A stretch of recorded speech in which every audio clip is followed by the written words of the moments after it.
سورۃ القلم آیت نمبر 34۔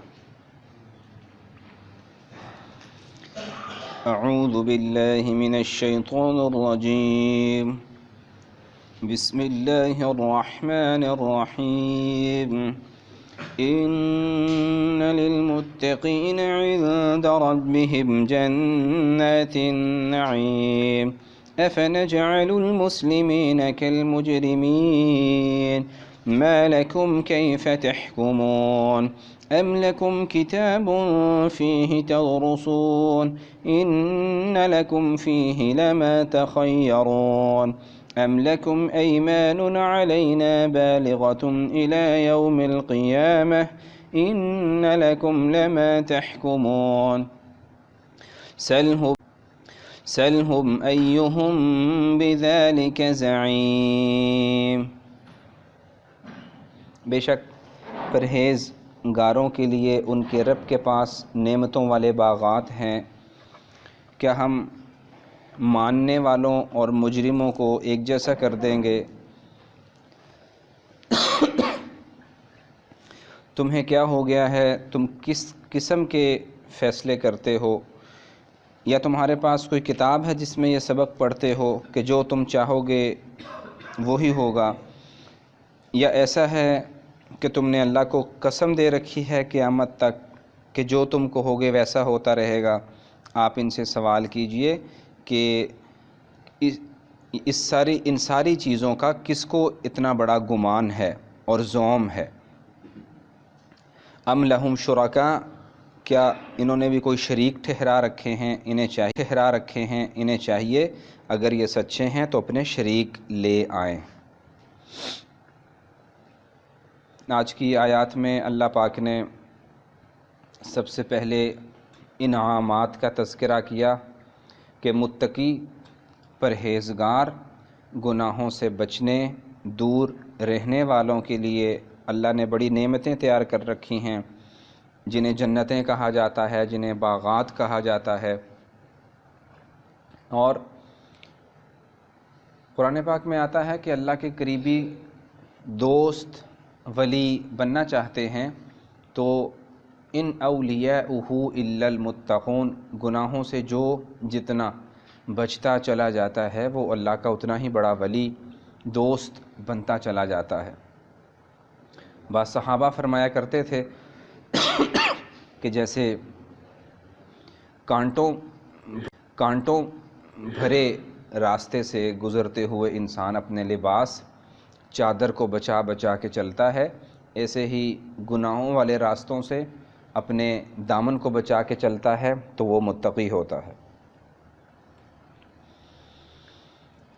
تو اللہ پاک نے قیامت کا ایک بہت زیادہ جنتوں میں حسن دے رکھا ہے کہ قیامت کا دن آئے گا، پھر اللہ پاک فیصلے فرمائے گا، اور فریق فی الجنت و فریق فی السعیر، کسی کو جنت میں کسی کو جہنم میں۔ اللہ ہمیں سب کو، آنے والی نسلوں کو جہنم سے بچا کے رکھیں۔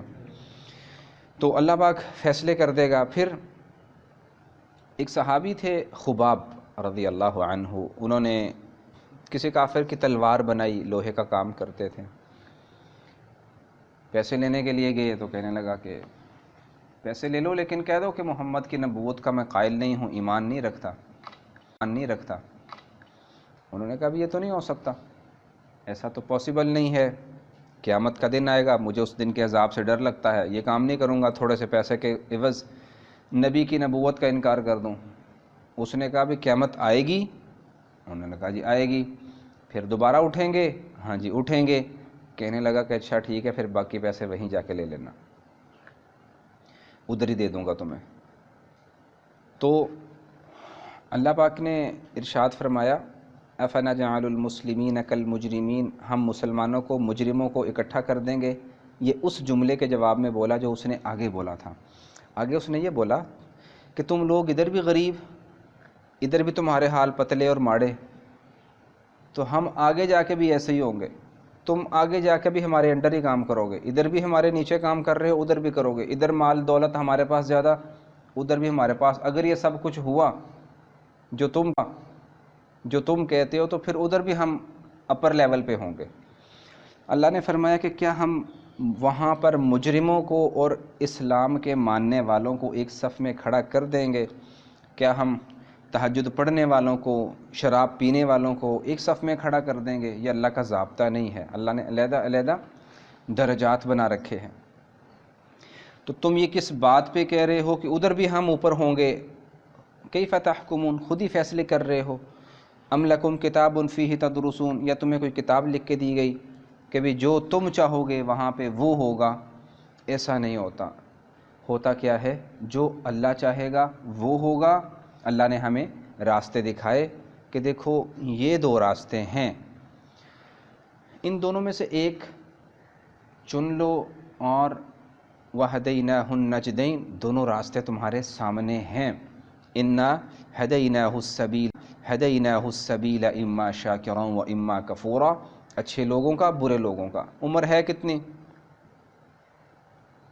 پتہ ہی نہیں چلتا، کٹتی چلی جا رہی ہے، گزرتی چلی جا رہی ہے، اور انسان کو اندازہ ہی نہیں ہوتا کہ کب دنیا چھوڑ جانے کا وقت آ جاتا ہے۔ میرے پاس وقت نہیں ہوتا، کر لیں گے عبادت، دیکھ لیں گے، سوچ لیں گے، ابھی بڑا وقت پڑا ہے، ابھی شادی ہوگی، پھر یہ ہوگا، ہو گئی، اب کیا ہے، اب یار اگلے مسئلے پڑ گئے ہیں، ٹائم نکل آئے گا تو دیکھ لیں گے، اب کیا ہو گیا، بچوں کی شادیاں آ گئی ہیں، وقت ملے گا تو آ جائیں گے مسجد، دیکھ لیں گے۔ پھر انسان اس نے کیا دیکھنا ہوتا ہے، لوگ ہی اس کا چہرہ آ کے دیکھ رہے ہوتے ہیں، چلو بھی جلدی کرو، لے چلو۔ تو یہاں سب جانے کے لیے ہی آئے ہیں، تو اللہ پاک نے ہمیں راستے دکھائے کہ دیکھو اِنَّا هَدَيْنَاهُ السَّبِيلَ اِمَّا شَاكِرًا وَإِمَّا كَفُورًا، شاکرًا وَإِمَّا كَفُورًا، یا اچھے والے کا انتخاب کر لینا یا برے والے کا کر لینا۔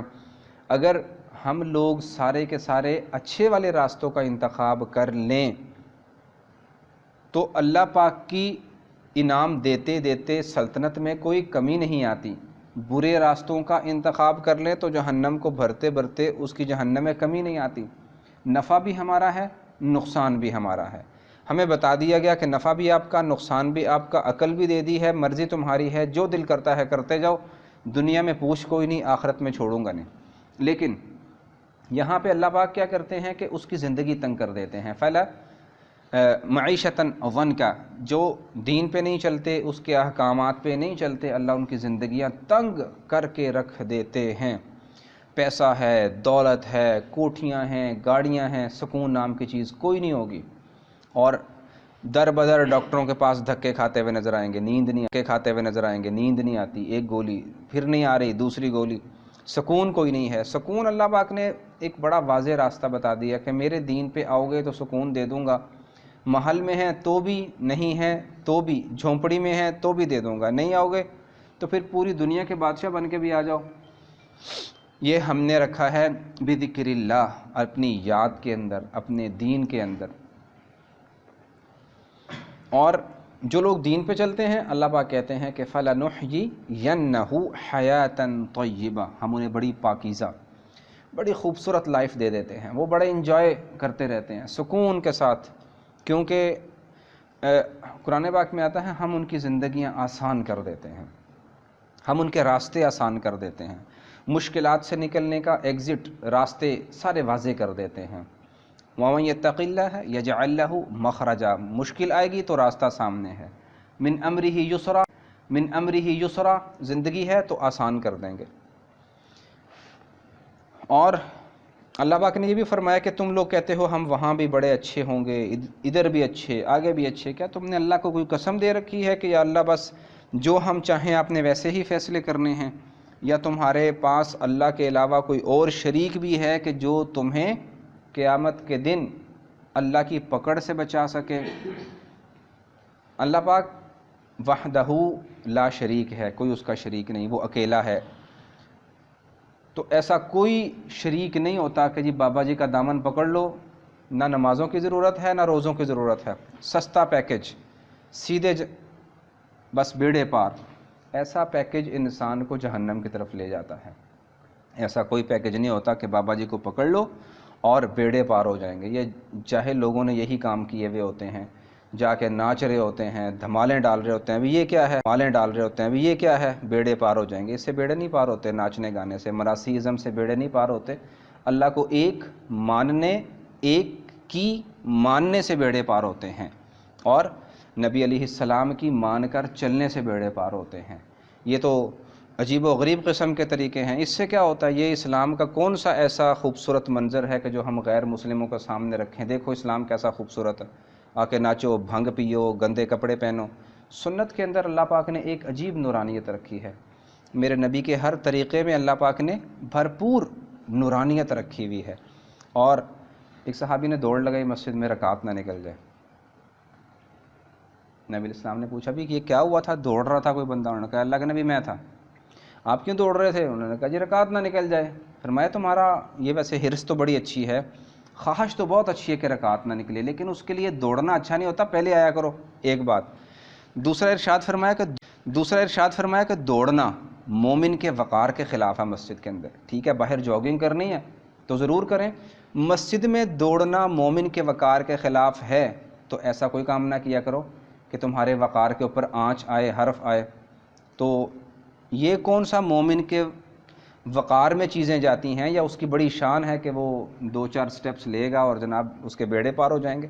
یہ تو اس کے وقار کے خلاف ہے۔ تو اللہ پاک سے دعا کرتے ہیں اللہ پاک ہمیں قرآن پاک کی صحیح سمجھ عطا فرمائے۔ اللہم صلی علی سیدنا وعلی آل سیدنا و مولانا محمد وبارک وسلم۔ ربنا آتنا فی الدنیا حسنہ وفی الآخرۃ حسنہ وقنا عذاب النار۔ صلی اللہ تعالی علی خیر خلق محمد وعلی آلہ واصحابہ اجمعین برحمتک یا ارحم الراحمین۔